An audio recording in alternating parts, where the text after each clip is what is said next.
রঞ্জিতের ছেলে অ্যাক্সিডেন্ট করেছে। তবে আমরা খোঁজও নিন। কেন খোঁজ নিলেন না কেন?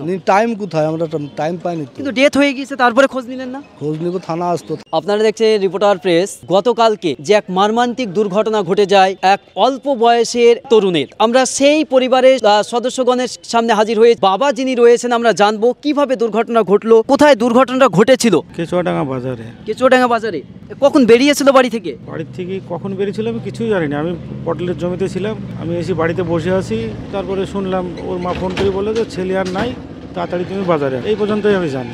স্পট ডেট হয়ে গিয়েছে সেটাও আমি বলতে। আপনাকে যখন জানালো যে ছেলে আর নাই, তখন আপনি কোথায় ছিলেন?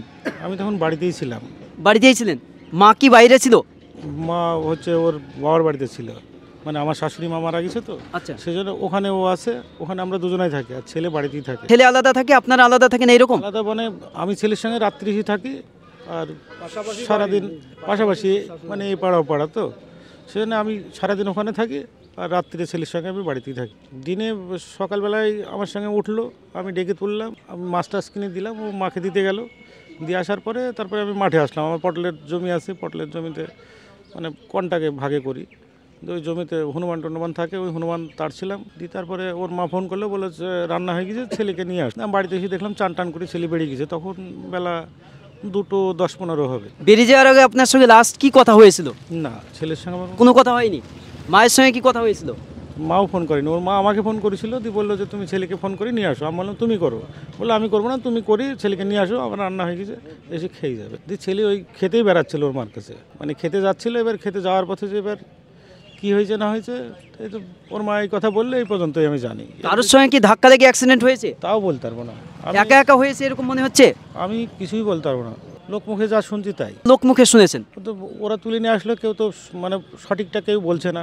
এবার পরে তো ছেলেপিলি শুনি সবাই গেছে ওখানটায়, এখন ওখানে যারা স্পটে শুনেছে তারা কেউ কিছু বলছে না। ওখানে গেলে কেউ জানা যাবে, ওখানে যে দোকান আছে। কিন্তু ওরা কি জানিয়েছে আপনাদেরকে, মানে অ্যাক্সিডেন্ট হওয়ার পরে কিভাবে তুলে নেয়?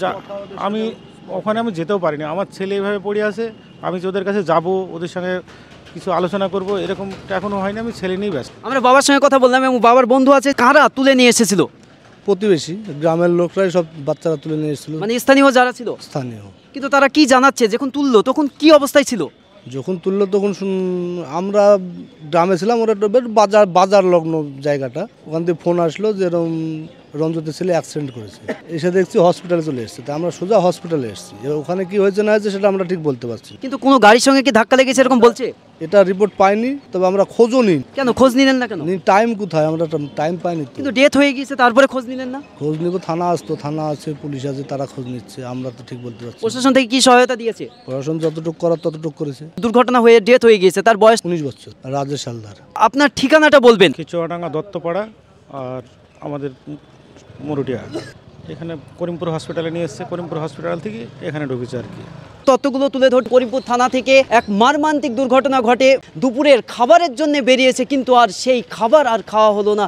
খাবার না খেয়ে আজ মৃত্যু শয্যায় শায়িত রয়েছে। দেখছেন আপনারা করিমপুর থানা থেকে। ধন্যবাদ।